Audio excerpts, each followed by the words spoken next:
Kim Baller, Present.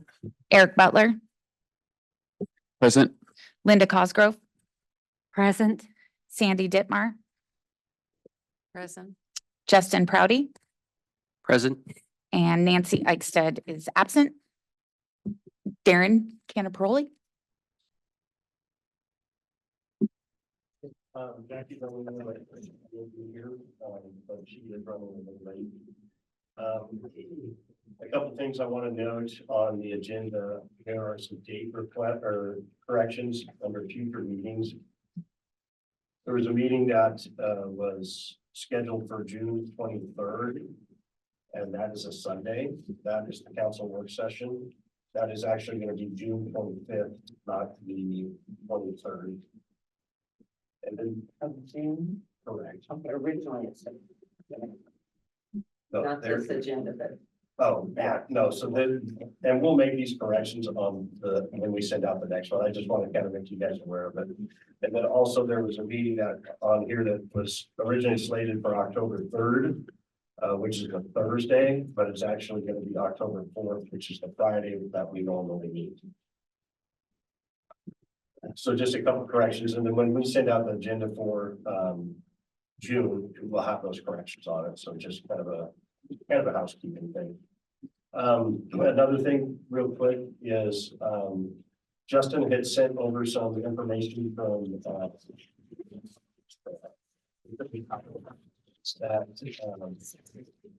they use for trees.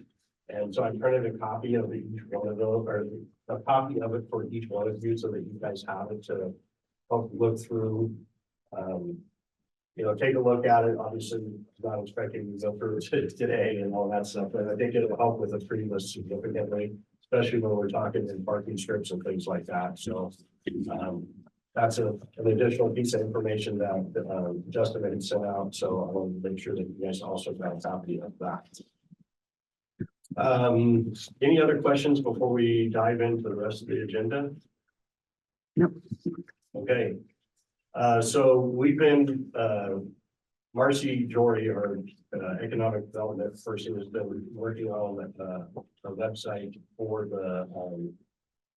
the tree board website, and we've got a non-published version of it. It's obviously not published yet because we're not quite done with it yet, but we wanted to pull it up so that you guys can all take a look at it and see if there's anything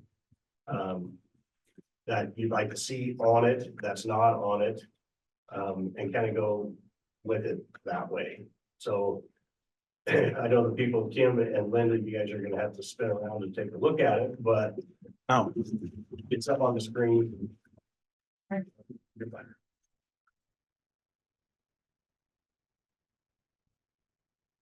I was wondering why you were looking up.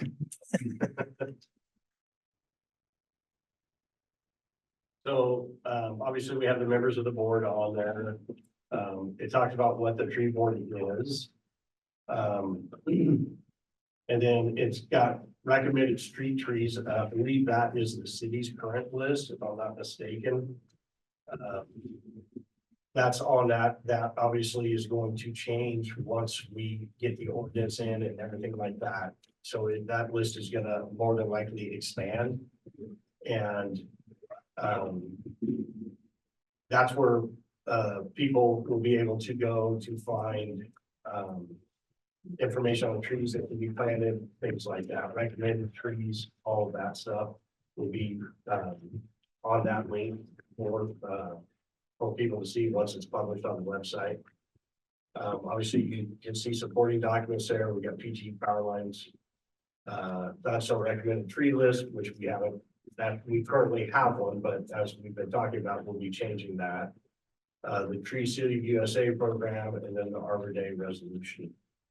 All that will be on this link. And then, like I said, once it's published, anybody will be able to go out, pull this up and take a look at it and see, you know, what they're looking or find what they're looking for, hopefully. I'm not exactly sure when this will be published. That's probably more of a Jackie question. But I would assume it will be coming fairly soon. So Any questions on that?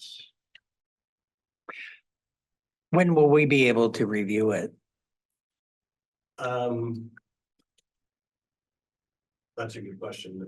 We'll have to touch back base on that when Jack. Okay. gets in here, 'cause I I'm mean, not sure- I'm not before sure it's how- published, for example. Right, and I don't know that we can, I don't know if we can print that or not.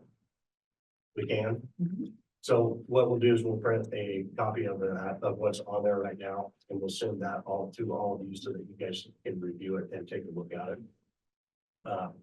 We'll send it to you in email like we did the. Oh, you sure? So, and then if there's any other materials, well, I guess we'll get to that. But yeah, we'll print a copy, you guys can have it and take a look at it. If there's anything that you see that needs to be changed or you would like to see changed. We can take a look at it at that time and go from there. Okay? Yep.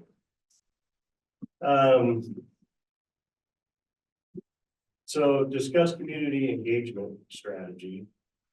And draft question for a community survey. Has anybody done anything with that or have any thoughts about that?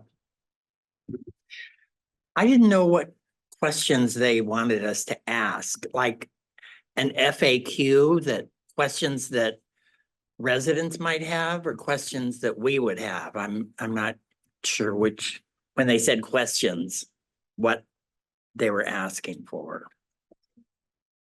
Yeah, I'm thinking that it's probably the community survey is to try to get a better understanding of what residents in Gladstone want out of a tree coat. The questions I think for this group to come up with is like, what should we be asking about trees and community opinion about trees here? With my perspective.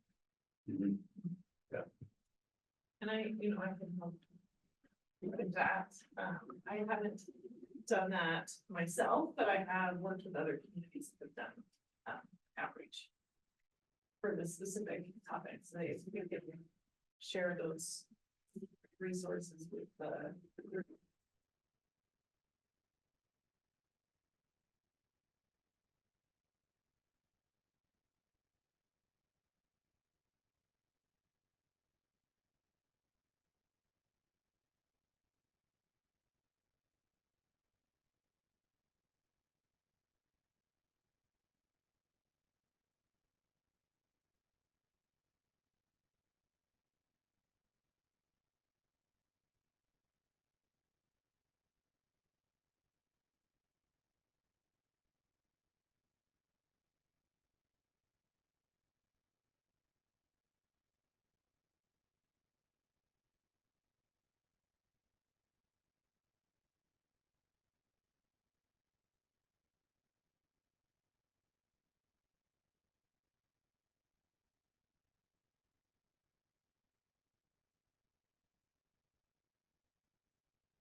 I just started to review the city of Milwaukee tree ordinance. And I went, because of today, I wasn't even able to get into it.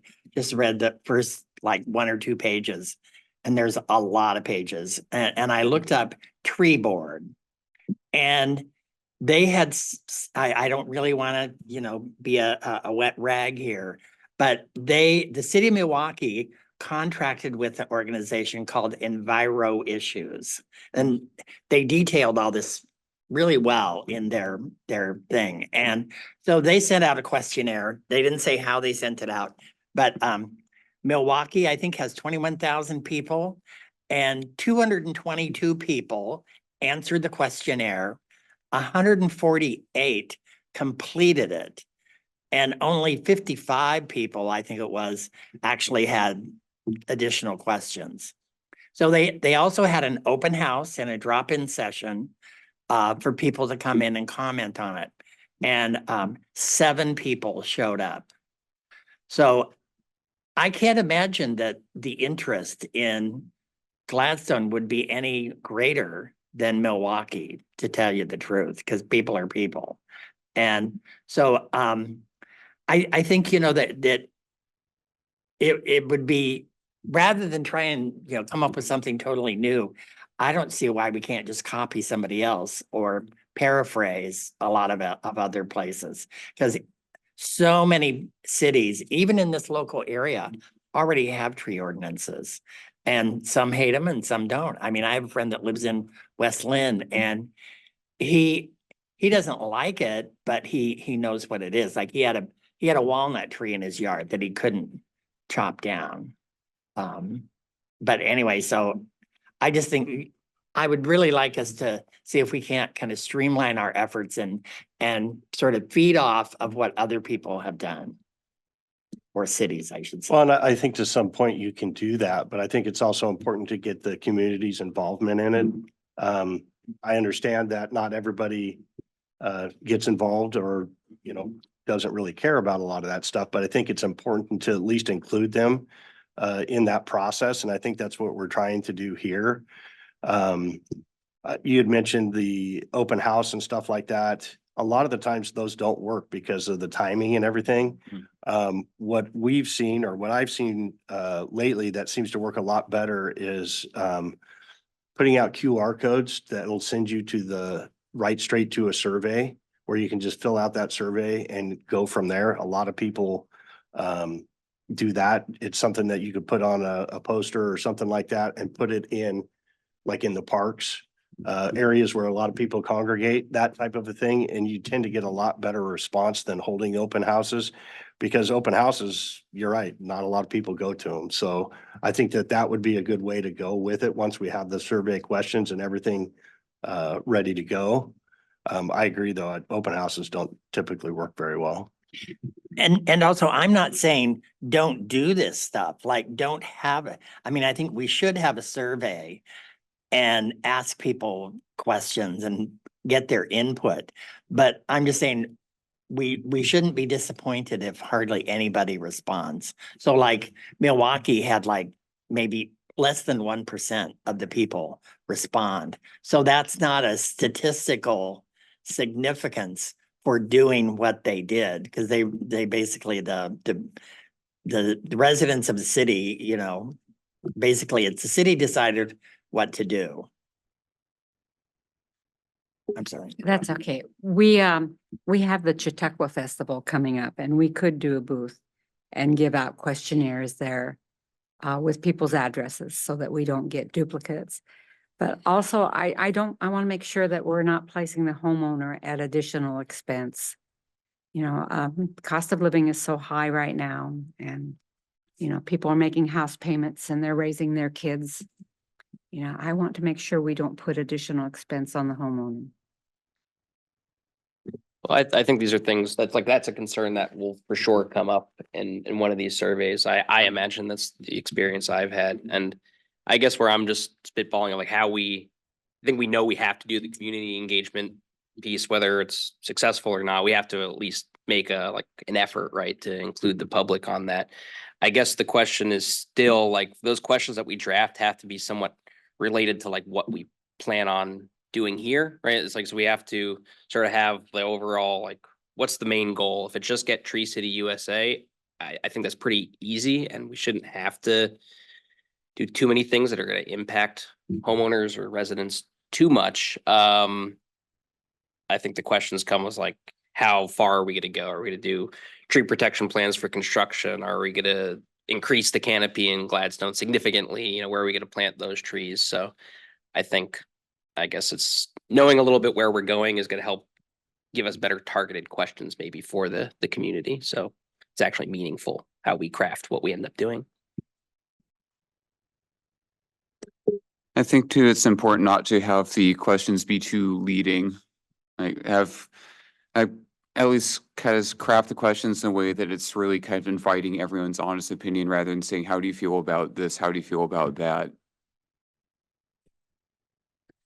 I do like the idea of tabling about this at events where there's going to be a lot of turnout. So at Chautauqua Festival, the Summer in the Park.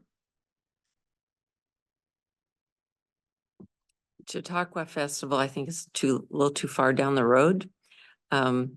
We're supposed to be getting this handled by the end of the year, and Chautauqua isn't until August. So I don't think that's practical to use that as a vehicle. We need to go other routes. There's also an arts festival coming up the end of May.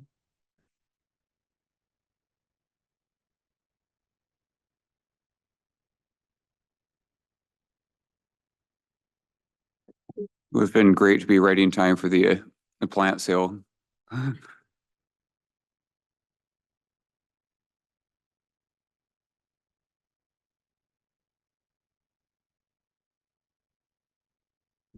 Guess I'll just comment. I like your point about the not leading questions. I don't know if anyone here lives in Portland, but they just put out a questionnaire about their thing, and I found the questions very leading, like compared to knowing what their goals are. They like phrase things, I think, in a way that were to steer people towards certain answers. So I think just yeah, being as open as possible or just open-ended as possible is going to help. If we frame things, yeah, as like, does property damage scare you, right? That's definitely going to put things in a negative light as far as we get. And yeah, I guess just want to support your idea there.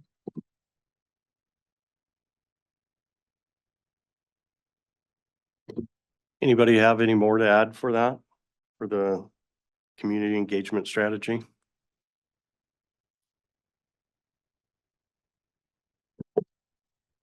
Steal the microphone.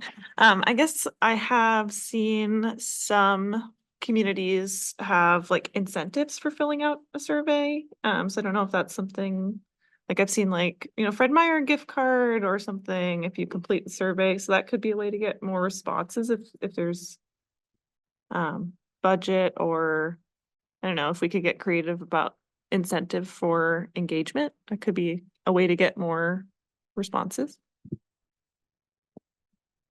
Go ahead. Yeah, the city of Milwaukee, as an encouragement, gave out a $50 gift certificate. Not to every person, but you could enroll in maybe winning it to like a local business or something like that, like coffee shop or something. I can't remember what. But they use an incentive also. Brittany, you said you had a sample survey available? I don't have like a sample like for the state, I guess, but I have access to like different community surveys that I have seen or interacted with that I can share with Jackie so that we can all look at it, or you can all look at it together for the next time. I'm kind of feeling like the room doesn't quite know where to begin Yeah. on that list Mhm. of questions. We need a starter. Sure. I really hesitate to be the person leading that conversation just because I view my role as supportive, and I don't want to be like, because I don't live in Gladstone. This is not my tree code, so I want to make sure that where it's coming from is community based, I guess is my only concern. But to me, what I'm hearing from the group is, we want to have sort of an idea of what the board and the city's goals are for a tree code, and then get some community engagement to see how the community feels about that. So maybe a good place to start is to talk about what you all might want out of a tree code and what the city sees as important. And then we can see where to engage the rest of Gladstone community members once we have a general idea of that. So maybe that's a good conversation starter. Well, how everyone feels about that.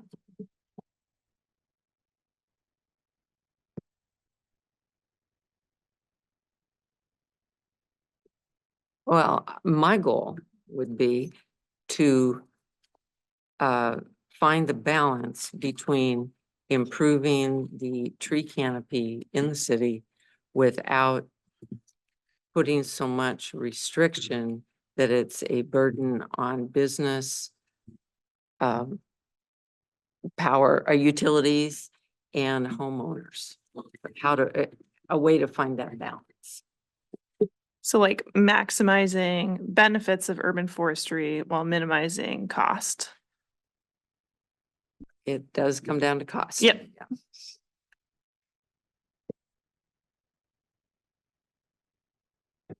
And I believe that the scope for now is really only focused on trees in public spaces of parks and rights of way. And personally, I would like to see long-term more kind of a more comprehensive view of the urban canopy, but I think right now where we're at is simply public trees.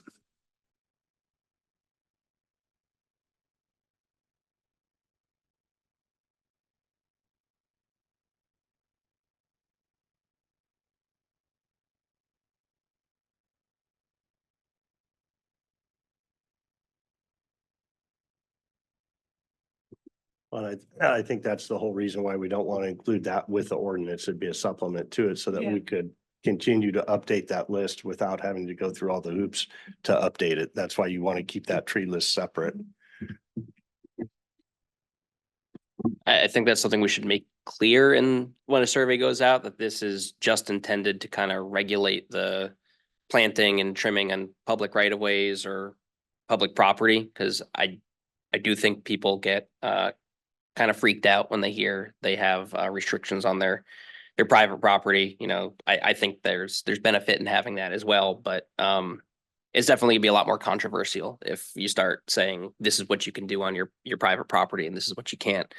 So I think making that clear will help maybe ease any concerns about you know, new city codes and things like that. I guess I would like to understand from just the city, you know, not the public standpoint, but public works or, you know, whatever perspective, like, what is it that you would like to see out of this? Like, what's a positive goal from the city's standpoint? Well, I think the positive side of it is, you know, we get more trees. That's the whole idea of it, is getting the trees. It's just finding the right tree for the right place.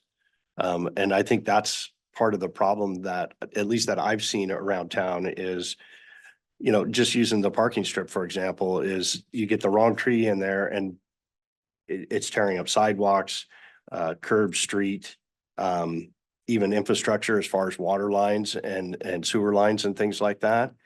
And, you know, with having the right tree in the right place will fix a lot of that. Now, we all know that just because this tree is only supposed to be, you know, for this type of, or this much room, that doesn't always happen that way. But I think if you can regulate that a lot better than what it has been in the past, and in the long run, that will actually save the homeowner property or the property owner money, because they're not gonna have to pay to fix the sidewalks and things like that, or the roots getting into their sewer lateral or onto their water laterals. So I think that is a big piece with that.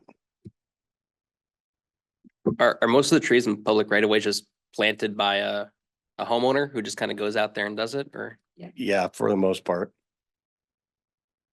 That seems like that's the main starting point then, is really just maybe paring down that list based on the size of your right of way strip. Going through the species list, I mean, we might even want to bring in more people than we have here at the table to make a really educated decision on that. We have a list for parking strip trees now, you know, and as he said, it would probably be expanded. You know, I would just go with what we have right now. Sorry, I was just gonna say, from like ODF's urban and community forestry programs perspective with supporting updates to street tree lists and tree lists in general. We have a statewide list that's broken down regionally that we're working on. So that could be published, and I can invite members from that committee that are reviewing the statewide list to look at and make recommendations for Gladstone. But maybe we also want to think about like what species are even available. But happy to help in expanding that list. Just to clarify though, can you only plant things that are on that list currently? Currently, I don't believe that's the case. I think Okay. people have been just there because we don't have an ordinance. We have Right. no way to control it. So Yeah. they just, oh, that looks pretty. I'll plant that there. Or, you know, Mhm. that type of a thing. That's part of the issue. And I Mhm. think that's why having the ordinance is going to be important Yes. to be able to do that. Mhm. And the list too. Yes. Yeah. So I can help with the list part for sure. I was gonna say, I like the Clackamas County list. I feel like it's pretty well researched. I like the size of the list and the way it's kind of broken down by different site conditions. I feel like that's a good starting point, if not simply something to defer to. One of my concerns with the current list is that it's very short and that doesn't give people a lot of options, and that doesn't do a lot to kind of increase diversity of trees and build a more resilient urban forest. And then I think it's also important just to kind of specify that the approval list shouldn't be construed as requiring anything that's not in that list be taken out. With the contacts that I have through the nursery industry, I am trying to get a hold of two people that I think can be very helpful with this. That work where they worked for shade tree growers, J. Frank Schmidt, both of them. And when I was really surprised looking at the Gladstone list where it says 2.5 to 3 foot planting strip. That's what I have in front of my home. That's this wide. It's less than 2 mower passes wide. You know, it's very narrow. No trees should be planted there. There just shouldn't be. And there are still situations where I think when the homes were built, that I've been told that trees lined the street, and some just got taken out a few years ago with some horrible sidewalk situations. If the city doesn't have the resource to enforce the rule of maintaining the trees and the sidewalks, think twice about making a rule if the resources isn't there. What I want to find out from some of the contacts I have, how these lists got put together. I found the Clackamas County list, compared it with the Gladstone list. I have questions as to how the Gladstone list got made from this, how it got broken down. Just a lot of questions. That's where I'd like my focus to be, is on the tree list. And for people to understand, these trees don't stop when they get to be 25 feet or whatever is quoted. They're not like people that stop growing. They keep on. You'll say 15 to 25 years. That tree is probably a good 6 or 8, maybe 10 years old when it's planted. And people think about that date from when they bought the tree. So, and these tree lists, if you talk with growers, there is a lot of disagreement about what should be on here and choices. A lot of the things get on these lists for political reasons. The city of Denver has Colorado spruce on their list. There isn't a tree that sucks more water than a Colorado spruce. Denver doesn't have any water, but could you have a list without a Colorado spruce in Denver? You know, there's political reasons things get on lists. And I just really hope we can improve the list. And I don't, we're talking about community engagement here. We're not going to ask people what they want on the list. And in the last meeting, I got the impression you wanted to kind of push the list down a ways as far as when we would work on that. So I think I was understanding from you, you wanted to go with the community engagement piece. And, you know, we'll keep working on the side on these lists, but go forward with the questions for the community. I totally agree with you, Sandy, that, there's a lot of inappropriate trees on some of these lists. And I think sometimes it's, because the growers want to sell them. They have an oversupply of them. They want to get rid of them. Because a lot of the growers in the Willamette Valley actually grow trees for the East Coast, where they actually sell more plants in the East Coast than they do here. And like in Milwaukee, like I said, I just started skimming it, but I in the city of Milwaukee, one of the trees that the people in Milwaukee liked was, well, they liked oaks. Second was Western red cedar. I can't remember what the third one was, but Western red cedar is totally inappropriate as a city tree, even for somebody with an average sized backyard. They're a massive tree. They get, 200 feet tall, and 20 or 30 feet wide, in the forest. So, I just thought that was strange to.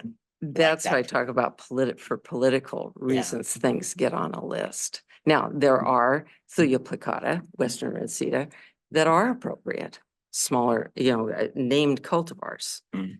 And, but if you just say a Western red That's what cedar, they then said. you're gonna get a big forest tree. Yeah, I mean, Western red cedar is also not really an appropriate city tree anymore just because it has so little heat tolerance. So with the survey stuff, Brittany's gonna get a list of some sample questions. You guys have talked about a few questions here. Once Brittany gets us that, we can get that out to all of you guys and see if there's anything you want to add for that survey. And we can go over that at the next meeting. Is that good? Is that what you guys are thinking? Okay. Oh, you're fine. So I was looking at the city of Sacramento tree ordinance also. They had an interesting distinction. So they have what they call heritage trees, which are native trees, mostly oaks. They also have another category called legacy or legend trees that are non-native trees, but that are really old and that, they feel that are that should be preserved. Even though they're not a native tree, but I thought that was a good distinction, in that as well, because there are some non-native trees that shouldn't be cut down.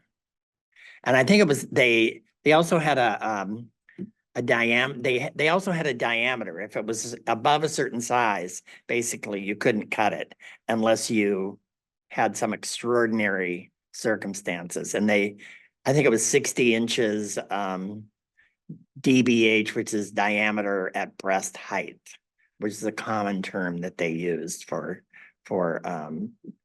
trees, whether they want to preserve them or not. I think that leads into a question as far as just, again, the goals for the city here.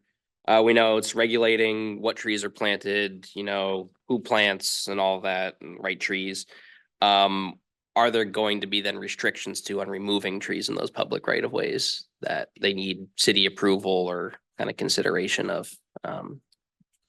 Well, yeah, I think there will need to be. I mean, if you remove a tree, you're gonna have to put a tree back. That's the whole purpose of it. And that'll be part of the ordinance, and any of the sample ordinances that that I've looked at anyway, that's usually the way that it works. If you remove a street tree or a tree like that in public, it needs to be replanted with a tree.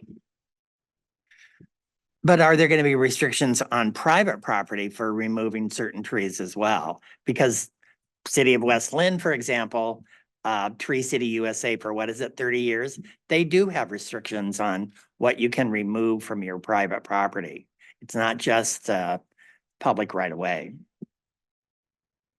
Yeah, I would say not at this time for Gladstone. We're just focusing on getting a public tree ordinance established for that to maintain it. And like Darren said, in all the sample ordinances we found, it does talk about what you do with nuisance trees, the tree planting and the care standards, which can have a preferred species list identified in there, but we would prefer that be like an exhibit attached so that the specific list isn't in the ordinance, so you have to keep going back and changing the ordinance for that. But yeah, Gladstone's not looking at regulating private property at this time.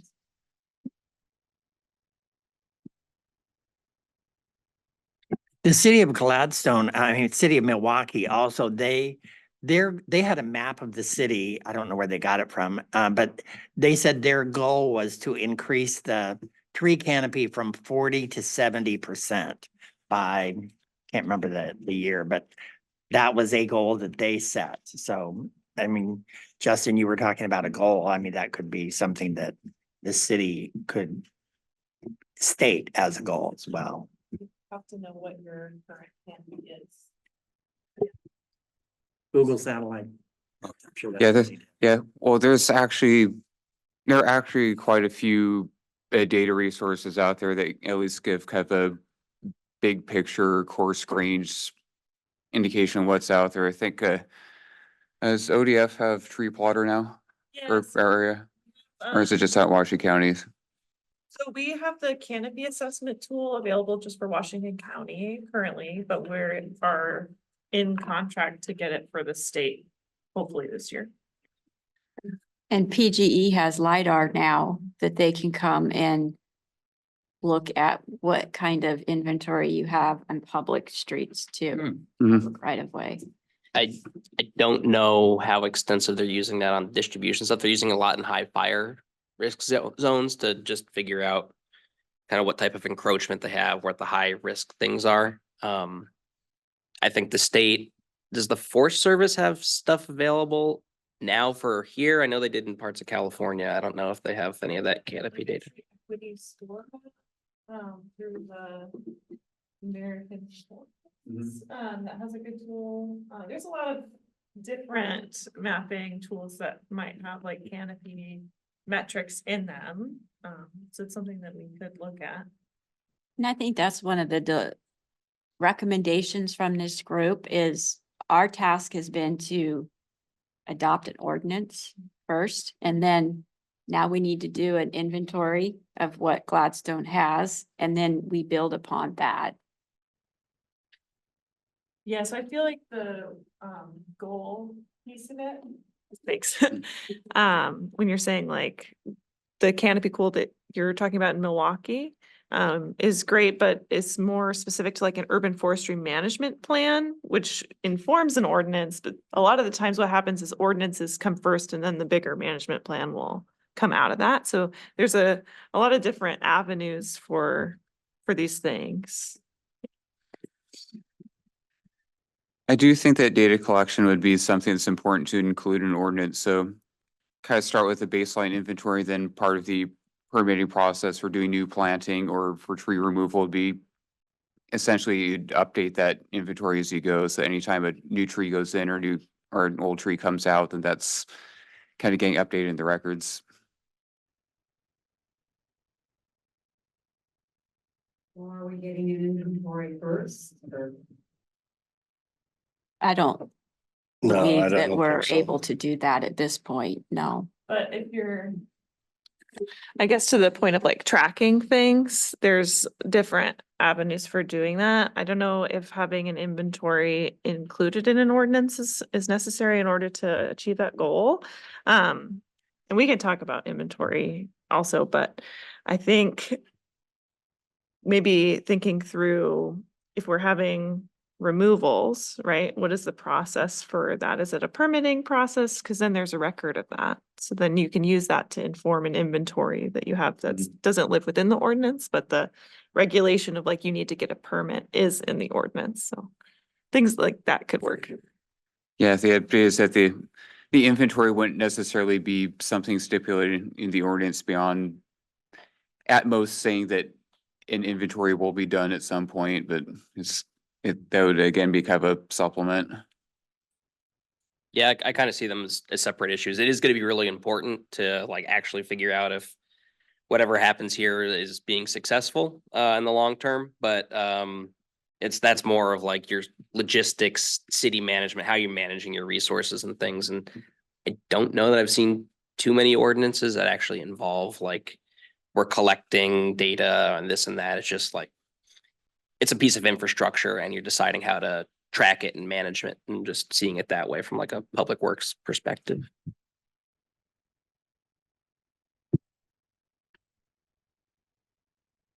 Okay. Let's move on to item number 4, which is review the planning code. So that was in your packet. We talked about this. I think it was at the end of the last meeting. Somebody had brought up, what's required to be planted as far as what planning is concerned. And I think the main piece of that, what is it? It's under, I believe it's number 2C on that.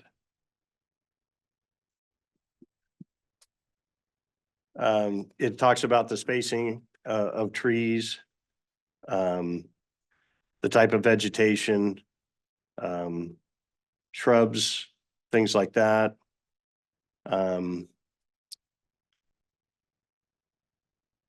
Talks about 15% of the entire lot shall be landscaped. That's not necessarily counting, that's not talking about just the public side of it, but just in general.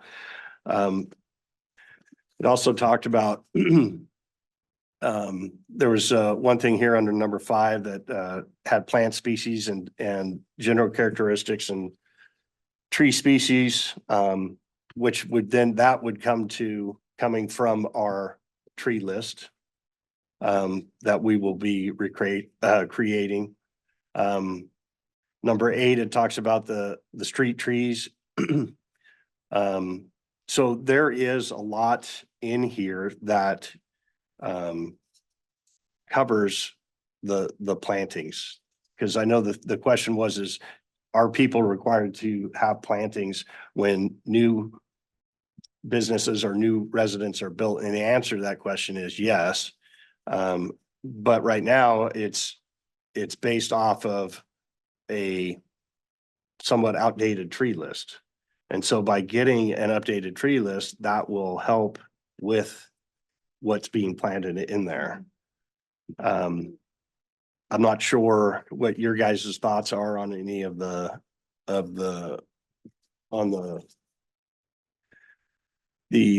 code for that, but I would like to see something in there that specifically states that if you're gonna plant something, it's a low water use plant, either a shrub or a tree, either native or from a climate, for example, that's similar to ours, which is a wet winter and a dry summer. So it's not gonna need additional water during the summer, which some plants do. They look terrible if they don't get watered in the summer for plants that come from climates that do have summer rainfall.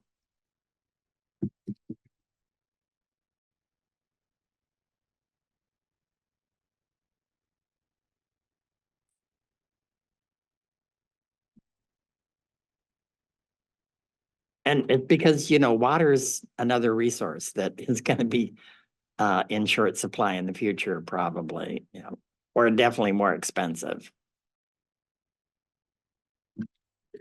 I mean, that said, anything needs water to get established. So.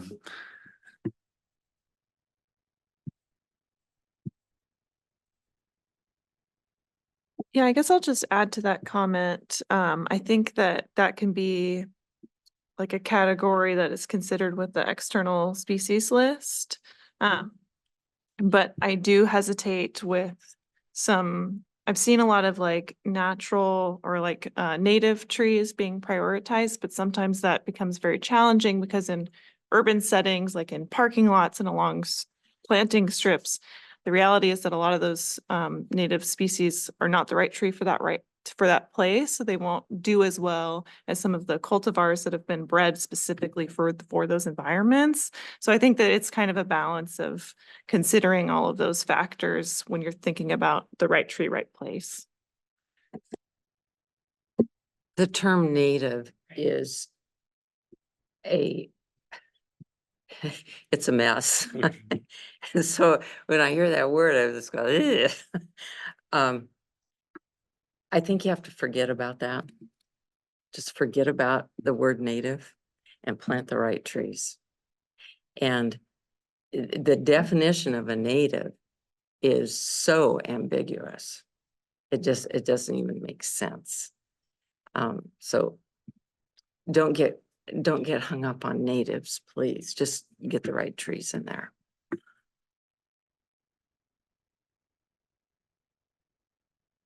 So I was looking over the code, and another thing that for the landscaping code chapter, noticed or highlighted is that landscaping will be of the variety that would not create a road hazard or impair sight distances. So that's something we can also maybe specifically include in the tree code as well. I've seen that. And then for the like best management practices around spacing and things of that nature, you could also consider an appendix or something external that gets updated for things like that too, that are like with the ONSI standards.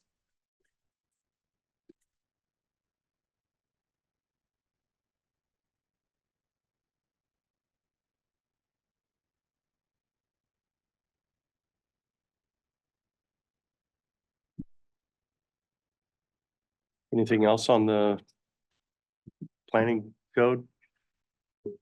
Yeah, I'm not sure if this currently lives somewhere in the municipal code, but I noticed that in a lot of the sample tree codes, as talking about an arborist is essentially anyone who has a license and insurance to be the general contractor. I wonder if you want to be more specific about arborist standards like ISA certification or something along those lines.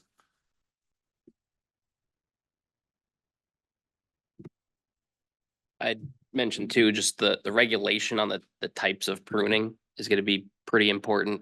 Like I see stuff like actually mentioned like topping as like a practice that's allowable, like that shouldn't really ever be used because people just think, oh, a 30-foot tree, I want it to be a 20-foot tree now. Like it's so getting a sense of what is proper arboricultural practice and then figuring out how, again, the city is gonna enforce and manage that sort of things if you don't have in-house forestry or experts on how to do that. You want to have a pretty defined scope of what's allowable, what's not, because anyone will get up there on a ladder when they're feeling like that tree's looking a little shaggy or something like that and just cut it down to nubs. And Right.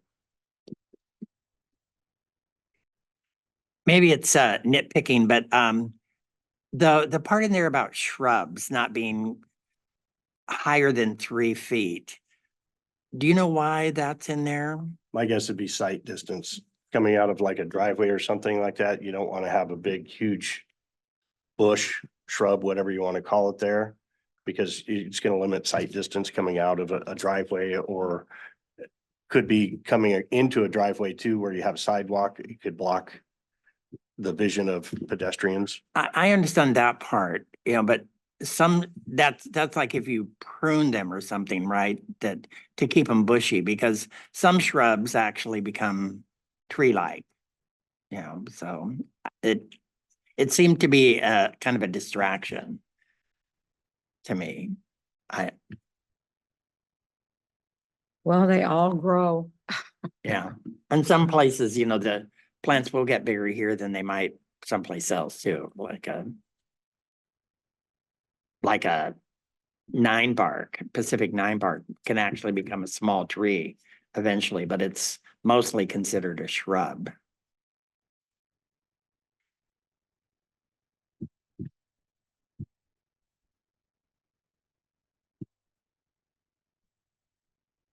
Anything more on the code?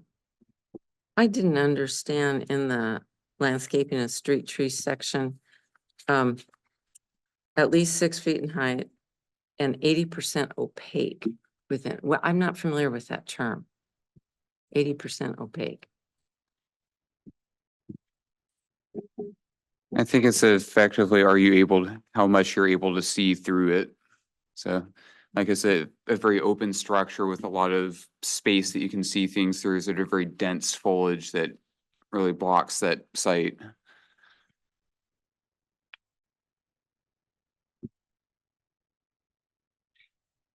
I agree with Sandy. It's an odd thing to say.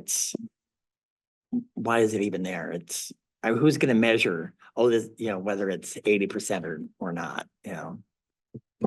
Well, it says 80% within 2 growing seasons. So if we're talking about how much you can see through it, it's gonna be denser over the years, not less dense. So I don't get it. Yeah, that might be more of a species list consideration rather than something that you're actually going out and measuring. Like if I planted a camellia bush, I would know that that would basically be 100% opaque all year. Whereas if something like a manzanita would be a lot more open, so you just kind of know your plants rather than go out with your use a rangefinder or whatever and collect a whole bunch of data and say this plant is slightly too thick, you have to take it out.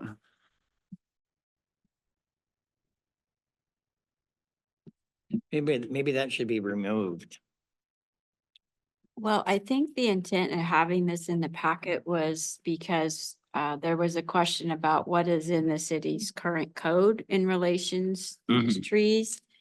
It's not necessarily to make recommended changes to this, because that would require a land use change that would go to the planning, initiated by the planning commission, and then you have to go through that whole public process to do that. So I think the intent was, it was asked at the last meeting is, what does the city currently have in its code related to street trees and landscaping? So Darren was just kind of showing this is what we currently have that's related to that. But I think it's also important that, with this in there, with our tree list, we want to make it so that there's stuff available that will meet this code as well.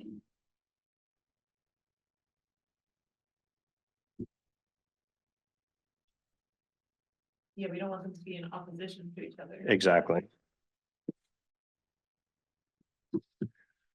Okay, moving on, number 5, homework. So after the last meeting, we're asked for you guys to go out and take a look at some tree codes, or excuse me, some tree ordinances and get likes and dislikes. How did that go, or did we get a chance to do that? I know that Kim sure has. I mean, you talked about several of them, so. Even before we started this. I think actually, that, Sandy doesn't like the word native, but basically we can say climate adapted trees for this area are the ones that should be emphasized and encouraged rather than some East Coast tree that does need summer water. So I think that maybe that phrase climate adapted should be, I don't know, maybe we can't change that, but I think that's an important consideration. I don't know if native is fuzzy, then climate adapted is potentially even fuzzier. I mean, depending upon which models you look at, in 40 years, we're going to be Sacramento.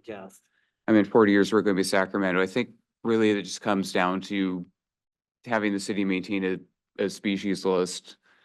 And so it's the list is just going to, the list should reflect whatever set of considerations are necessary for the city. We don't want, I feel like it's not good to try to prescribe too much in the ordinance, because the things that we're concerned about might end up getting displaced by a whole other set of things that we haven't even thought of yet. So I think it's really good not to tie your hands too much in terms of what we Doesn't the select. species list restrict you in that regard? So like Yeah, more than just saying climate adapted?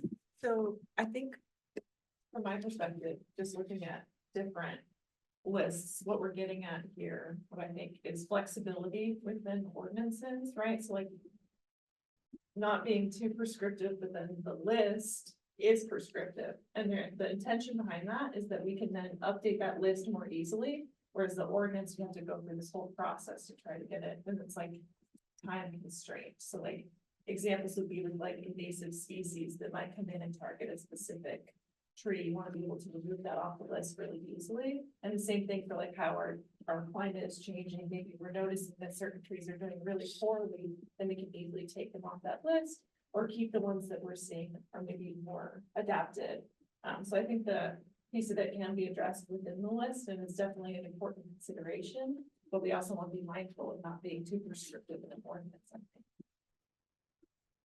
And I think that's the advantage of having like a broad list too, is that if we just kind of stick, we don't have it up there anymore, but like 5 trees or something that are on the list currently. We have issues, climate, pest, infrastructure, whatever might happen that needs to change, is that the more variety you have, the less subject you are to a pest wiping out your whole canopy that you've invested, 40 years in or something like that. And again, it's as easy as a pen stroke if that's kept outside of the code. So we don't like it anymore. Maybe it's just something the residents are saying, I got aphids. It's getting sticky in front of my business every day. I hate this tree. It's like, okay, we don't have the budget to aphids. We're cutting those trees down. We're planting something new. Like, just the broadness though, I think is going to be important. And, yeah, it can be adapted as time goes. I went through both the Monmouth and the Independence codes. Monmouth, xeriscaping only by a licensed nursery professional. Why? Right. I don't think we want to go that direction. That a landscape contractor is required. I don't think we want that. And any new subdivision requires street trees. I don't think we want that if the strip is going to be narrow. I don't think we want to go there. Well, Jackie said we're not doing that anyway. We're doing public right away trees. Well, that And would the be a plan public is That right would away be. tree. That would Right be. away. It's a way to do that though, where you can require it, but then also have The exception available. It has to be within the certain size of the planting, like if you had maybe 5 is your limit or something, 5 feet. Well, in Yeah. Gladstone, there isn't going to be any big new subdivisions. We're kind of locked in. We're gonna go up. Yeah, yeah. So we need tall trees. There was, I don't have enough note written here, typical of the species. I couldn't figure out what they were referring to there. So that was a vague statement. Can't plant within 4 feet of the curb face, except if it's a street tree. There isn't any place else to plant them, I don't think. Are you talking about like public rights of way that aren't in well, yeah. Well, I think it was talking about a private tree. Can't plant within 4 feet of the curb face except street trees. So that would mean that you couldn't plant 4 feet from your front yard. You'd have to be farther in. I think that's what that means. I think that means 4 feet from the sidewalk. Well, the curb face would be the street. Yeah, I think this might be if there's, yeah, I think if there's a difference, if there's a space between the curb and the edge of the surveyed right of way, then a street tree would be anything that's within the right of way but past the curb. But if you're planting something on your yard where you have a right of way, it has to be more than 4 feet from the curb. But if it's within that that right of way space that's not paved, and that would count as a street tree. So I think it'd probably be easier to draw a picture, but I think a lot of this first ordinance was like overly focused on the landscape element of things, which I think is probably too granular, which it sounds like maybe some of your concerns, and I have those same concerns, like they're getting really focused on certain aesthetic principles as opposed to like, what are we doing here? We're trying to increase tree canopy. Yeah, like, okay, this has to, the type of foliage, I don't have like a lot of specific notes on that, but I was getting that sense too. It was kind of complicated. I will say, one note that I had here is I've been thinking about tree protection, and I think that's something that needs to be considered, even if it's just for public trees. You have people doing work in the right of ways all the time. I think there should be something in there that says, you know, we're not piling material in tree wells, we're not parking equipment under tree wells, you know, smashing things with excavators, stuff like that. There's a lot of work in right of ways. The little area that's cut out in the sidewalk sometimes for planting a tree. It might be mostly planting strips here, but it's the same idea, just a place in the sidewalk You've got them right outside or a the tree. building here. So, I mean, that's gonna affect potentially your own public works people, contractors you hire, but also, someone roofing their house, right? You don't want them just piling the shingles there, cause it's a convenient place to do it, and they will and do that. I guess to that end, you could also include tree protection standards during construction, like critical root zones and things like that. I wonder if there already is that there when the renovation was being done where Tukwila Commons is. There was, it appeared to be some tree protection happening there. I assume that was required. Yeah, I'm not sure if it was required or if they were just doing it. I'd have to go and look with, because that would probably more than likely be county code more so than us. Because they do all the building for the city as far as building permits and things like that. So it could be something through the county itself that does that. A lot of the times depending on how everything's drawn up, if the tree's going to stay on property, they're not going to need to remove it or anything like that. A lot of the times they'll just, they'll put fencing around the tree so that it doesn't get damaged during that construction time. So it could be part of that too. I'm not sure exactly on that one. There was some signage about don't cut within so many feet. Which, they weren't building there. There was just renovation of the existing building. Right. So I don't know what all that was about, but I saw it. yeah, I think that might be a county thing. That's also a pretty common best practice in construction anyways, just kind of setting aside your tree protection zones, because even if there's no rule requiring you to do it, if you're renovating someone's house, people want to have their trees still there. And they don't want the construction crew just killing it. So you don't think it's something that we need to have included, that it's just kind of there already? I would consider including it, strongly consider Mhm. including. And so just because it's a best practice doesn't necessarily mean it always gets observed.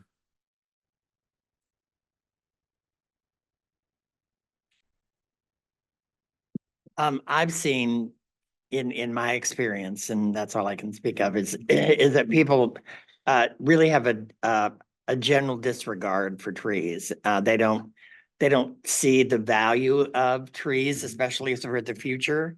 And so I see, where I live in Trailer Park on the other side of McLaughlin, during the time that I've lived there, they probably cut down more than half the trees that were growing there before, just because of one individual. And I was complaining so much, the owner finally said, before you cut down any more trees, you need to talk to Kim, because I complained so much. So I think those ordinances do need to include protection of trees, most definitely.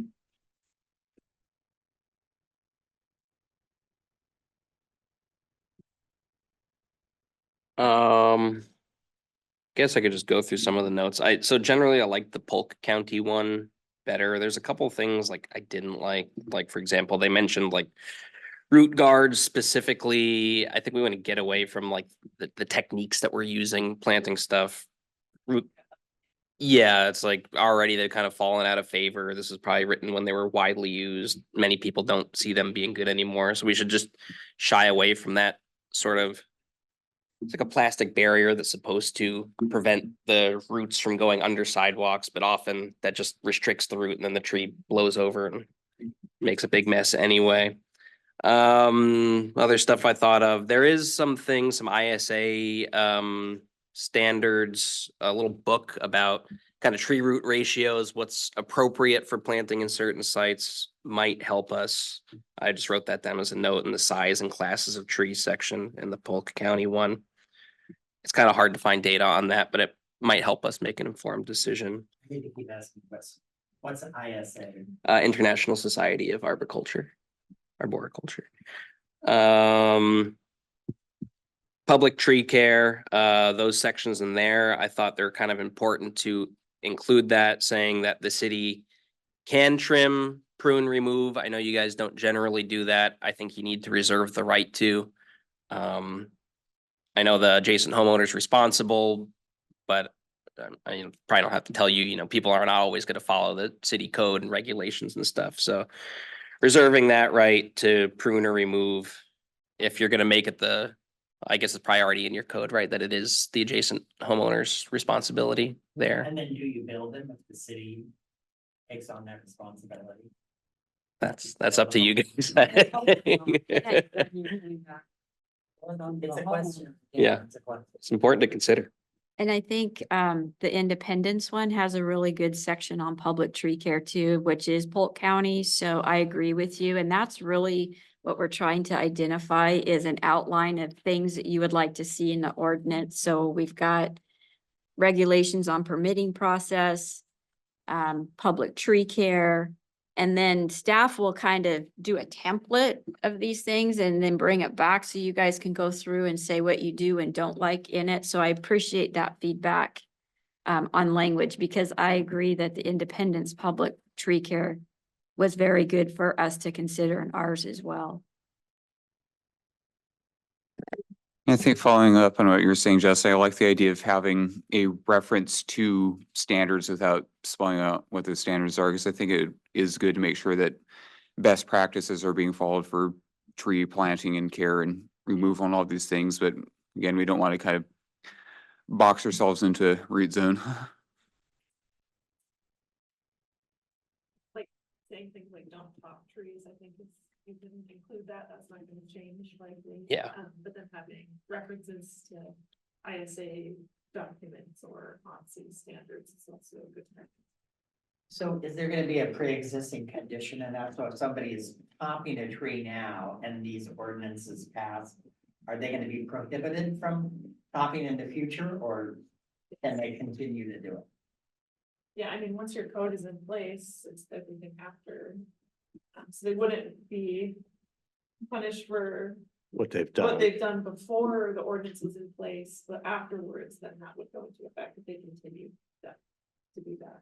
Or Because there's a guy that has trees across from the library, and he's been topping those trees for years and years and years.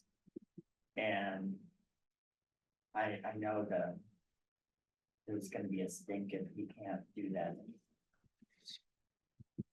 There will be a stink no matter what we do. If there's a new ordinance, some people are just they're not gonna like it.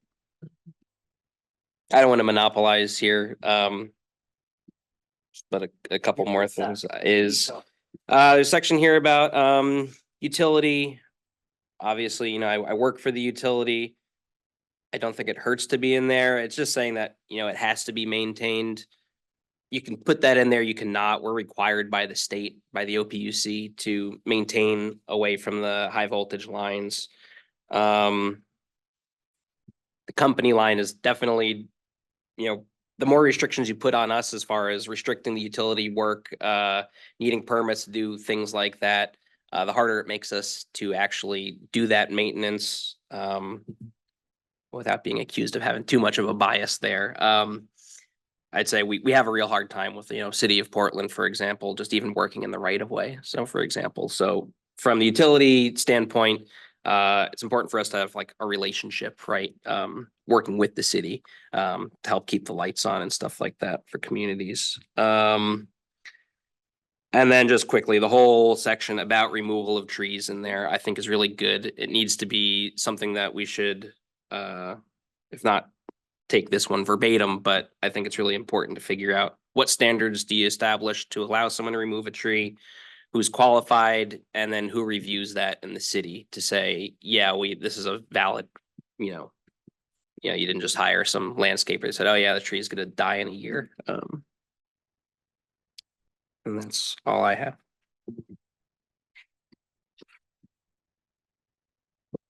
I have lots of concern and I don't know how I feel about it really. With all this requirement of licensed professional to do the work. Does that really work for the citizens of Gladstone to be always having to hire for everything? I don't know that it's practical. But yet, a lot of times I see people trimming things in their yards and I close my drapes because I don't want to see what's happening out there. So I don't know. I think it sounds good, but is it practical? And how do you enforce it? I mean, for tree removal, certainly it seems like there is enough liability considerations that you really want someone who knows what they're doing, has insurance and all the legal requirements. I mean, maybe for planting, we don't have to worry about that, but for certainly for anything that's technically complicated, potentially dangerous, potentially impactful to infrastructure, property, et cetera, you really wanted to kind of make sure that that's being done professionally.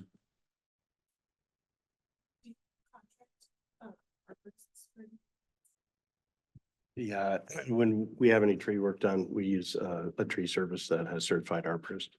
So it wouldn't really be that much of a change if we're just talking about public trees to have that included. Yes, don't yes, have and no, one. depending on what we're talking about, but yeah. I'm thinking about the street trees. Yeah. If you need to take out your street tree, can you Yeah. do it yourself? I don't. 9.5 out of 10 cities are gonna say no, you're gonna have to hire someone. Yeah. So you gotta pay someone to do that and then fix the sidewalk. There was a horrible situation in our neighborhood with the trees in the sidewalk. People took out the trees themselves. A contact they had redid the sidewalk to get it was gonna be thousands. And it caused problems with the sale of that house. This sidewalk needs to replace. We'll offer you this many thousand less because of that. It was a mess. So the people were able to handle it by being able to do it themselves. But liability and all that, like I say, I don't know how I feel about it. I'm just trying to be practical about it. These were in 2.5-foot planting strips with circumference this big. And the sidewalks were, heaved that much. It was a horrible situation. So I might be a little bit out of the loop, but I think just to have your contractor's license to operate as a tree service, you already need to have, just to be legal with the state, you already need certain amounts of standards.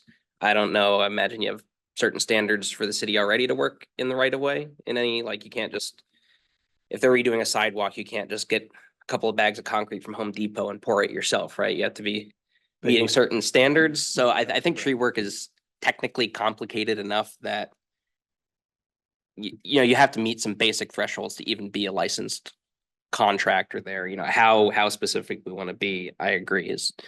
Do you need the report of a certified arborist? I don't know, like you could maybe just apply for the tree permit. That's not required, but that would maybe help your case if you're applying with the city. I think it's a good idea to have someone who's at least, proven they have some level of competence to suggest removal, not just like a hired gun who will pay for anything. But I think certainly for tree work, you want someone to be competent and skilled. The homeowner might be able to get it down, but they might hurt anyone in the right of way. And if the city allows that, that's potentially like a liability for the city too.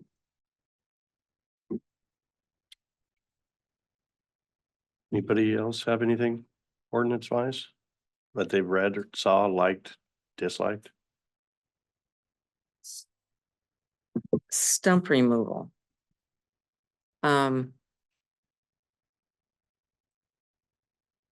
I think, you know, if stumps are left up, then that's a trip hazard.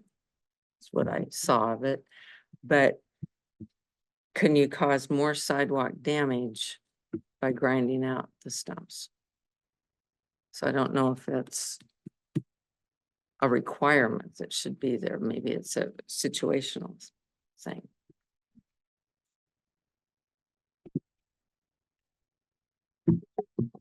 That kind of reminds me of a thought I had too, like, there's an approved tree list that would be maintained. There should also be like a maintained noxious tree list. So if you've got your black locust, your tree of heaven, stuff that's got really invasive root systems, stuff that's spreads like crazy, stuff that's causing a lot of problems, maybe there should be some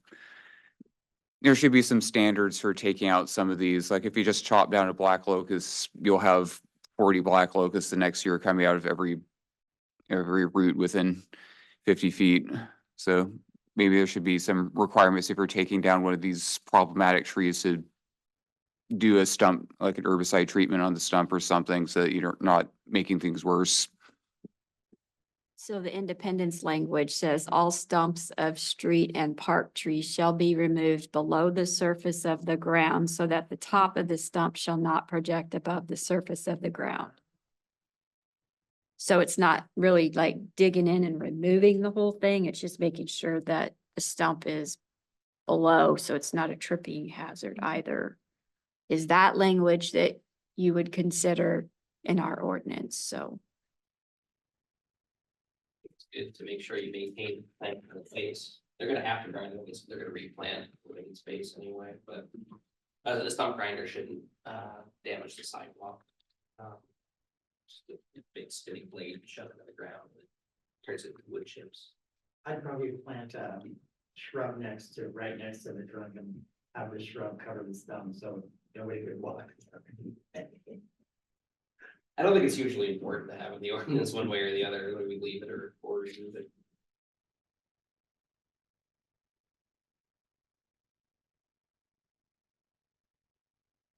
Anybody else? Is independence. In Independence, branches can't obstruct the streetlights. I think that would be good.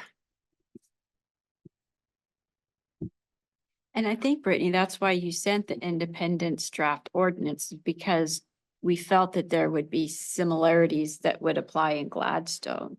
Yeah, and they're similar size. Or, you mean? No. Oh, okay. Resource poor. Well, you'd be, even in some larger communities, they're don't have the resources. So. Yeah, Milwaukee does. They have a very Yeah. robust sustainability program there. So that's why it's good to look at, like, because a lot of different types. And it's twice as big. Yes. Yeah. Which I think again follows Polk County's, which Justin brought up, so. I like the comment about having the recommended species list, but also species that should not be planted. Like ash.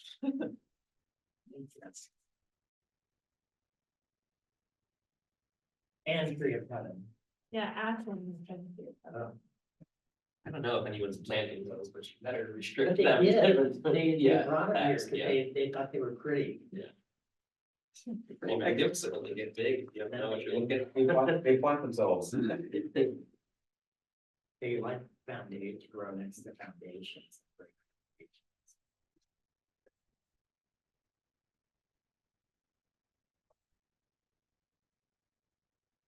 I want this, this about.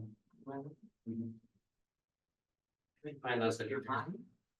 AILANTHUS. Once they finally took down a big one right next to that, church on West Gloucester Street. I was wondering how long they were gonna put up with that one, given it's right at the base of the building.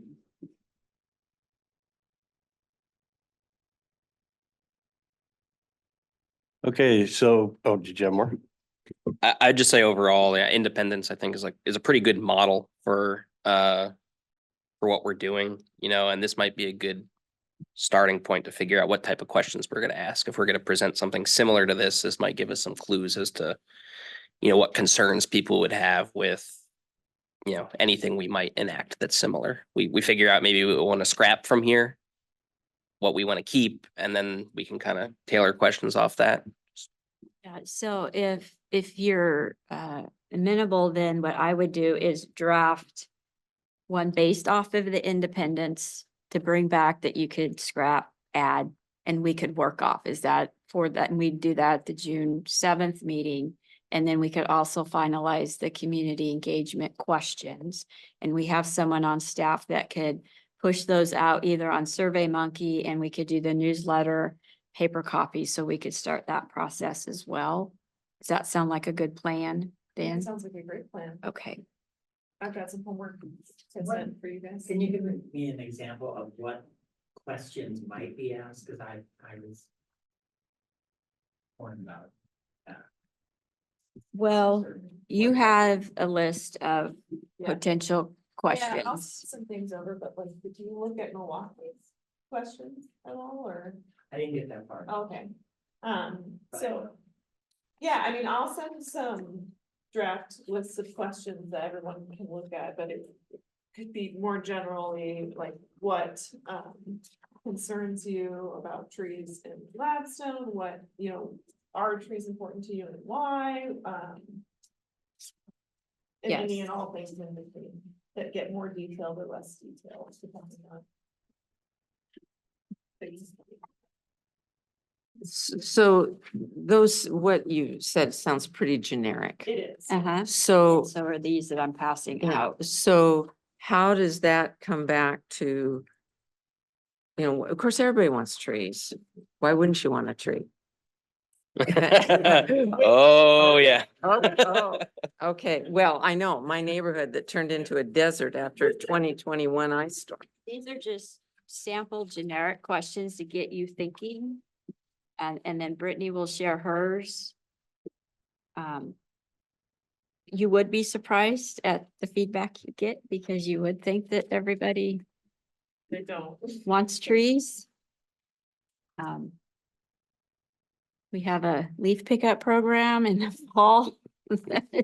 Yeah, I mean, I assume some responses that you'll get is like, I don't want to have to deal with the leaves. Yeah. I don't want to have to deal with, you know, things like that. So it's good to get ahead of like, hear all of those concerns before going into like, okay, we've heard all the concerns now. How do we create this draft code in a way that's not gonna upset the mass majority of folks? So does taking the survey just make everybody feel good? And Well, it We're gives gonna us make our list. feedback. Yeah. Yeah, it does give us feedback, because the last thing you want is your elected officials to implement an ordinance where you haven't asked people what they want in the community. So that's kind of what we're trying to achieve with the survey. You know, best case scenario, everyone answers in the same, like, they want all the same things we want in the ordinance. but- Yes. Or you all want. I also wonder how much people's attitudes about trees has to do with class also, and, financial, you know, status. Cause the places I've seen in Portland and the surrounding areas, it's the rich parts of town that have this fantastic tree canopy. And poor parts of town, rattle-ons, nothing. So, so in a way, you know, I wonder if people's attitudes I mean, is it a, you know, a chicken or the egg kind of thing? You know, I haven't really decided, maybe there isn't a decision to be made about that, but other than just to notice the differences. I think that's something that can certainly be included in the survey is if you are opposed to having more trees put into your neighborhood, why is that? So then that's when you could get feedback like, I can't afford the maintenance, I can't, so then we can try to see if there's any ways to, you know, address that concern. But that's really the purpose of the survey. Good points there. Is there really like a big economic divide in certain parts of Gladstone, or is it seems like it's kind of mixed wherever you go throughout the town? You know, you might have people of all types of different levels of, you know, financial stability and stuff. I would agree with that. I think we hear terms like Upper Gladstone versus the Flats. There is disadvantaged areas in Gladstone, but for the most part, I think it's mixed. An example though, Kim, where I think you're correct is Lake Oswego. This last storm that they had a fatality because a tree fell on a house. It's caused them to revisit their tree ordinance because they had such stringent requirements that you had to have trees there. And so it's rethinking that. And Lake Oswego is a rich community that, so I can understand what you're saying about that. Yes. Yeah, and I was thinking more along the lines of like, Eastmoreland, Westmoreland, Mhm. and Ladd Edition, those kind of places, with, you know, fantastic tree canopies in there. And of course, a lot of that dates all the way back to the first half of the 20th century and redlining. So it's not that the lower income neighborhoods don't want trees, but the trees were never planted there because, well, why bother investing in this place where the wrong kind of people are living? So, and that's something that Friends of Trees is actually doing a lot to remedy that. They're doing it from a very grassroots level where they're very community engaged and asking people what they wanted. So they might be worth talking to about some questions to ask for community engagement as well, because they've been doing a very grassroots approach to increasing tree canopy for a very long time. It's very much their MO.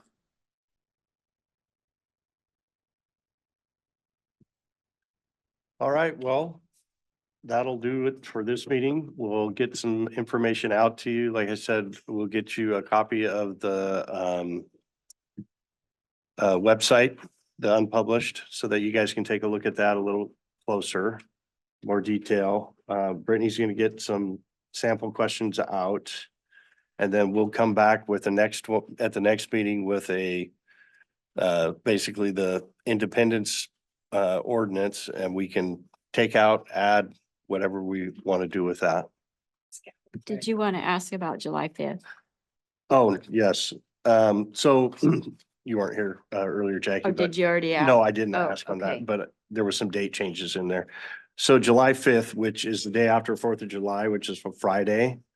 Do we want to have that meeting on the 5th, or do you want to postpone that to another date in July, like maybe the following week? Probably a good idea. Yeah. So move it to the following week, which would be what, 5, 7, 13th, 17th, 12th? You want to go to the 12th for July then? Okay, okay. Yeah, come the 5th of July, you'll all want to be off and gone. Okay. Perfect. Thank you. So there's no meeting July 23rd. June 20. June 23rd. It is going to be June 25th. Can you make 23rd that is a one? Sunday. Oh, yeah. Okay. Yeah, It was the 23rd that you were gone? July. Oh, of That's- July. yeah, Okay. And that's what the original Okay. list says.